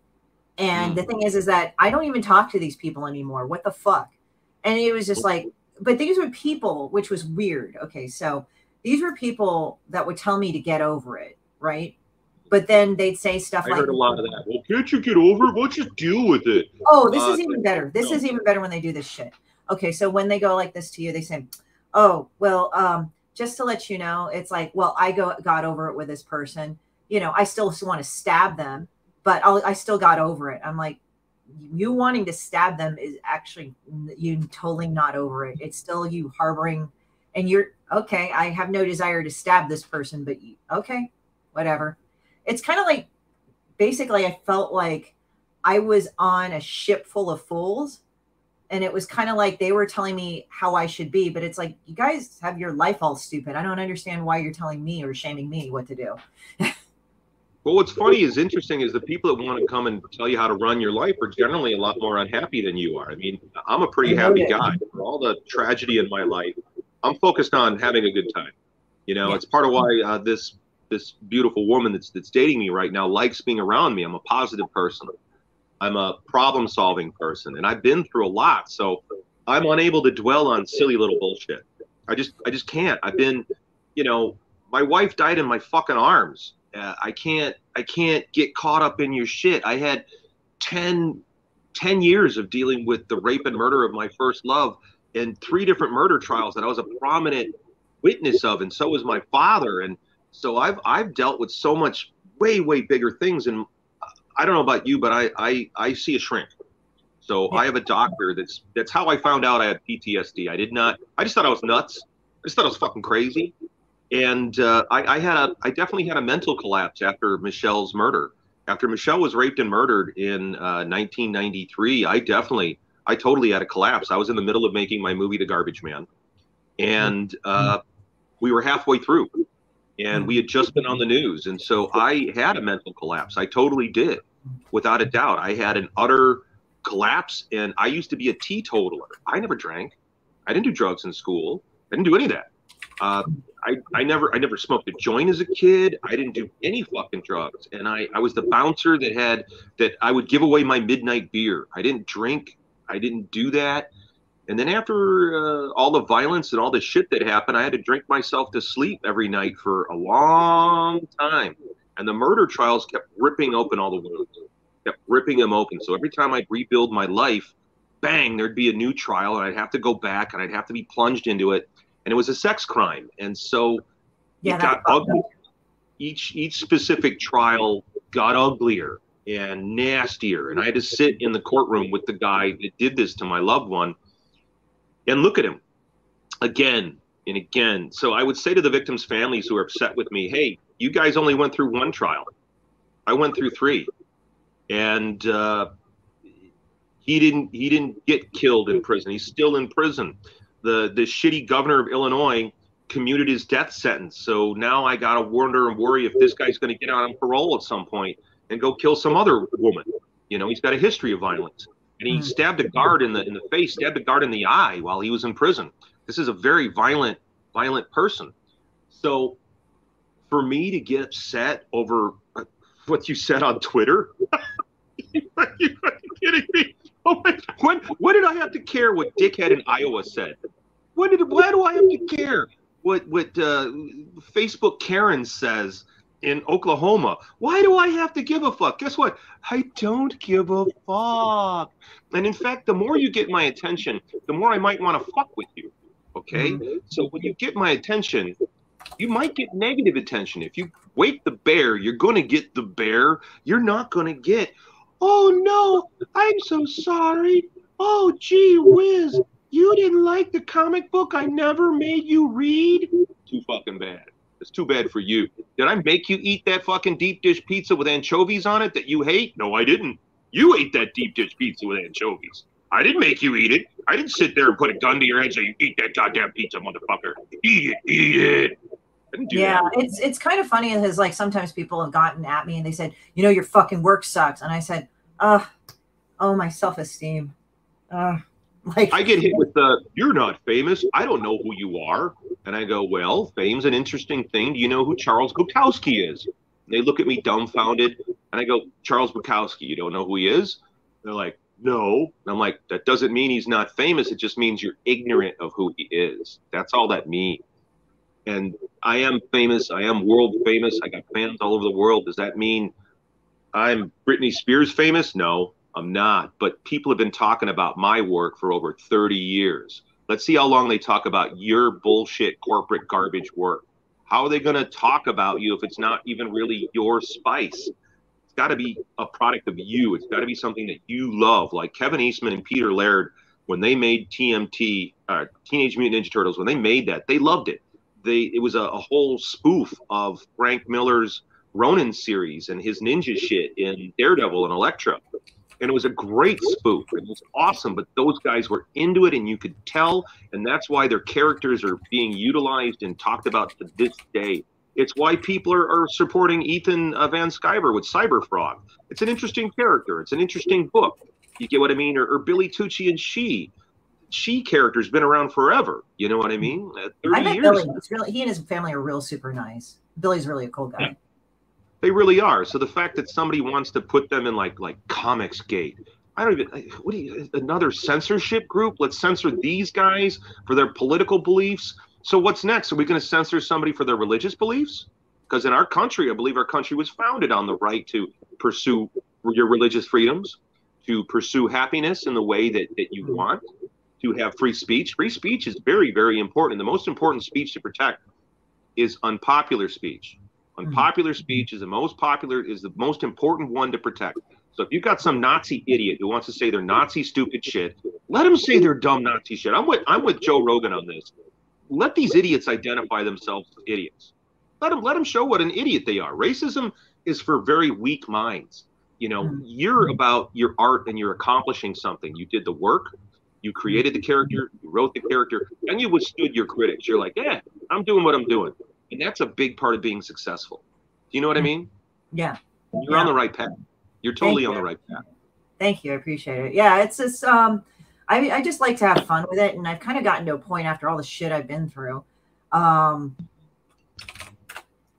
all the shit I've been through, I'm just kind of like, yeah, fuck you, whatever. You know, as I said, it's like a lot of times people like that, you know, they just kind of want to hit it and move on.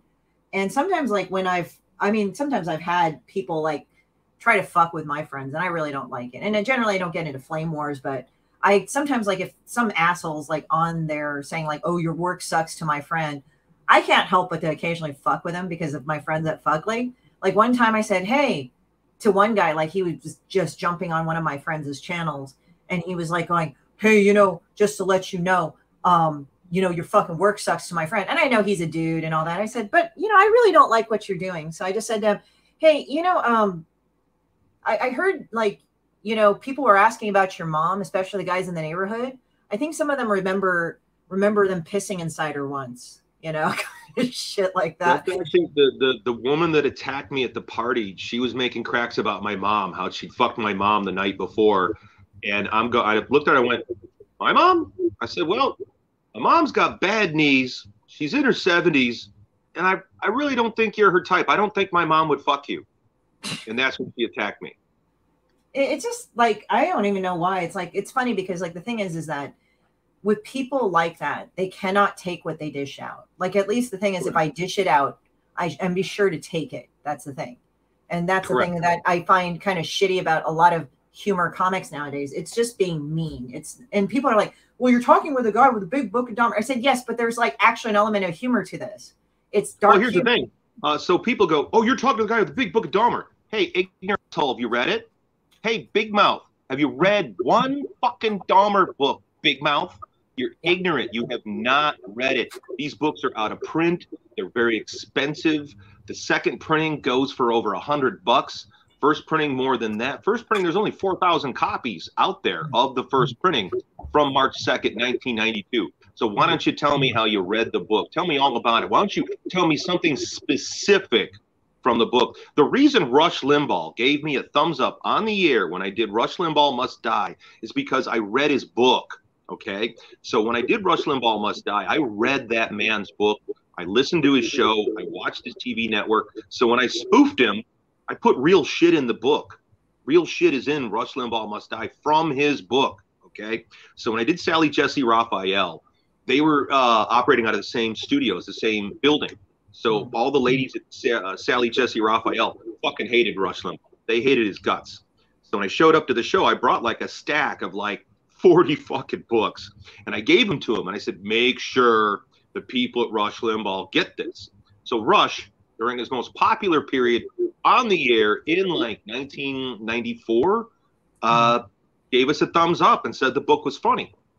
And I did the same thing when I did Howard Stern versus Rush Limbaugh. I read Howard's book, and I peppered the spoof with shit from his book, Private Parts.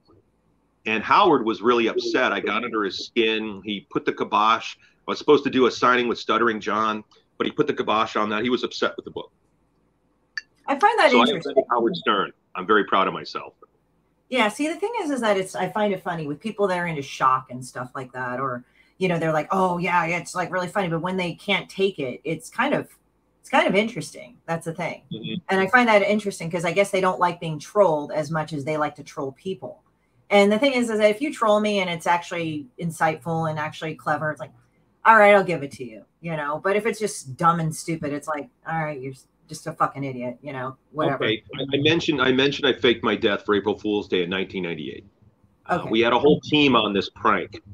Joe Janofsky was one of our main ringers, and Joe back then was a really young guy, young kid, and he looked younger than he was. So we did this prank, and it went over way bigger than I expected. I did not expect this to go across the country. I let the people that were important know that, hey, I'm alive. And we were trying to provoke people into talking shit on me on the message boards. So the Comics Journal and the Comic Buyer's Guide teamed up to investigate this death. And Wizard almost wrote my obituary, but somebody else had died, and they didn't want to put them both in there. It went nationwide. I had no fucking clue it was going to go this big. I like April Fool's jokes. I thought it'd be a funny thing, and we wanted to provoke people. Like, we went on the message boards going, Hart Fisher owes me all this money. How am I going to get paid? And fans are like, you're a dick. This guy just died. What's wrong with you? Because we were trying to provoke, like, the art director at the ad agency. He went online and said I killed myself because he was my gay lover and I couldn't take being gay. So he wrote all about how we would frolic on the beaches of San Diego, two big gay tattooed men in leather walking up and down the beach together. And oh my God, we kept making up rumor after rumor about why I died. And when it all came to the end of it, I was shocked at how many people really give a shit about me. Really it's just like, I faked my death. Shit, nobody cares. It totally changed my perspective. I quit playing April Fool's jokes after this. I figured, how do you top being dead? I was dead. But the Comic Buyer's Guide got all bent out of whack, and they tried to get me fired from my job at the ad agency. They called up my boss at the ad agency, and they're like, are you aware that your employee fraudulently used your Samson West advertising email accounts to go on message boards? You really need to fire that man. They didn't know that the boss was in on it. The boss thought it was fucking funny. And so my friends at the ad agency, my little brother, Adam, and the guys at the agency, they got me back. They got me. So I show up on April Fool's Day. The hoax is revealed, and they tell me, Hart, did you get the news? What? Diamond dropped you because of your April Fool's prank. And this was after the distribution wars. So Diamond was the last man standing. There was no other distributor. If Diamond dropped you, you were done. And so I got this dash and like, oh, I'm fucked. I'm fucking done. Oh, fuck. And they're like, yeah, dude, they dropped you, man. It's all over the message boards. And I wasn't a guy on the message boards. They were.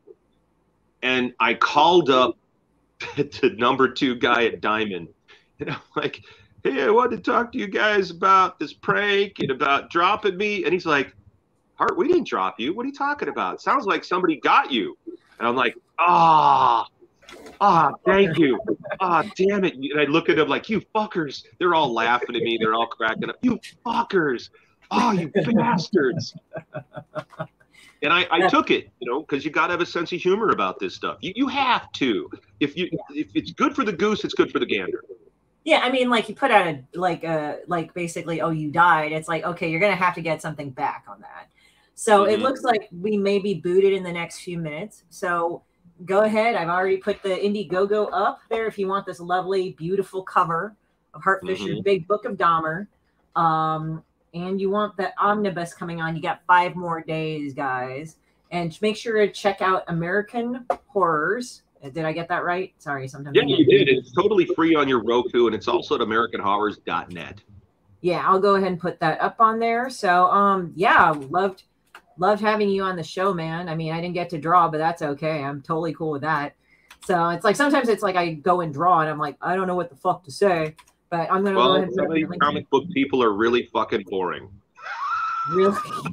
I'm sorry, but some of you guys out there, okay, look, if you're going to be a guest on these shows, ladies and gentlemen, this is TV, all right? So you're now doing television. So that means you need to be entertaining. So you shouldn't be sitting there with the top of your head. Like this is not like a good look on TV, guys. Like this, bad look. Or that's a bad look. Ladies and gentlemen, when you're on these shows, try to be entertaining. Try to have something interesting to say.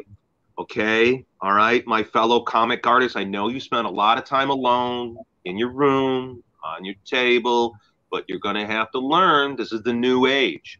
And crowdfunding is the new distribution method. And I want to thank you for having me on your show. It's been a pleasure to talk to you. You're a very intelligent person. I really enjoyed our conversation. Very much. We can talk a little more when we go offline. But yeah, no, that's really, thank you very much. I appreciate it. Because the thing is that, like, at least what I want to do is. There goes one cat. Yeah, that's my bitch right there. That's Ink. Come here, Ink. Show us your skull butthole. She has a skull butthole, but this is my cat, Ink. She loves everybody. She hates everybody else but me. And I have a dumbass one named Spam. He's Ginger. He's around there. His brain is made out of Spam. So anyway, guys, I wanted to go and say goodbye. Please check out Hart Fisher. He's very, very fucking funny.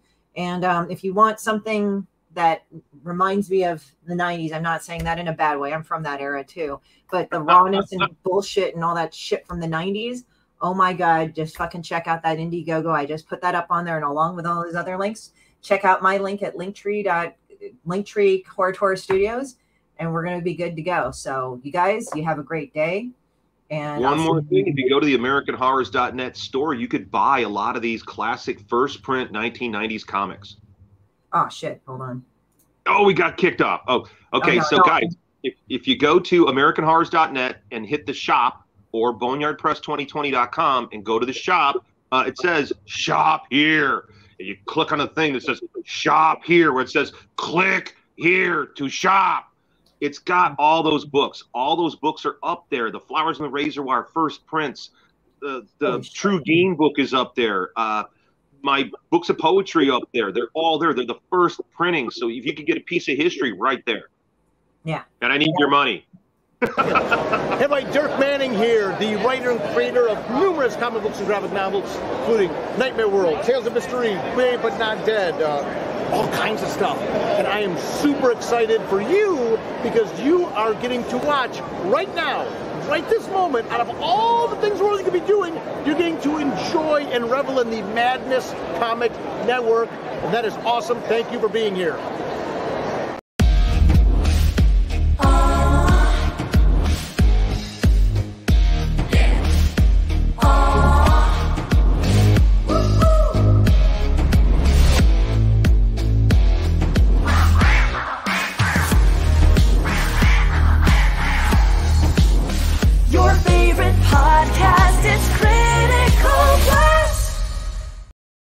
Comic Books for Kids provides comic books to kids in hospitals and cancer centers across the U.S. It's a place where we can all work together to make sure every child has a comic book. 100% of all proceeds go towards the kids. It's about making a difference, and while they're in the hospital, allowing them to fly like a superhero, battle dragons, or rescue teddy bears. We are in every state in the country and now support over 160 hospitals. Every month, we add more. Visit CB4.